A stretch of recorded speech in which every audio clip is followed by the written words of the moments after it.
కేంద్ర మంత్రి రామ్మోహన్ నాయుడు జన్మదిన వేడుకలు ఘనంగా. పాలకొండ నియోజకవర్గ కేంద్రం పరిధిలోని స్థానిక నక్కలపేటలో తూర్పు కాపు కార్పొరేషన్ డైరెక్టర్ గండి రామీ నాయుడు స్వగృహంలో పాలకొండ టీడీపీ నియోజకవర్గ ఇన్ఛార్జ్ పడాల భూదేవి ఆధ్వర్యంలో కేంద్ర విమానయాన శాఖ మంత్రి కింజరాపు రామ్మోహన్ నాయుడు జన్మదిన వేడుకలను ఘనంగా నిర్వహించారు.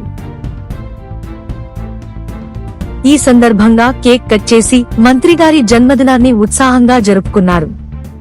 అనంతరం నక్కలపేటలోని షిరిడీ సాయిబాబా ఆలయంలో ప్రత్యేక పూజలు నిర్వహించి మంత్రిగారి దీర్ఘాయుష్షు, ఆరోగ్యం, ప్రజాసేవ మరింత విస్తరించాలని ప్రార్థించారు. అనంతరం పాలకొండ ఏరియా ఆసుపత్రిలో చికిత్స పొందుతున్న రోగులకు పండ్లు పంపిణీ చేశారు. రోగులు పొందుతున్న వైద్య సదుపాయాలపై వివరాలు తెలుసుకుని వారిని ఆప్యాయంగా పలకరించి వారి యోగక్షేమాలను అడిగి తెలుసుకున్నారు. ఈ కార్యక్రమంలో టీడీపీ నాయకులు, కార్యకర్తలు, అభిమానులు పెద్ద సంఖ్యలో పాల్గొని మంత్రిగారికి జన్మదిన శుభాకాంక్షలు తెలిపారు.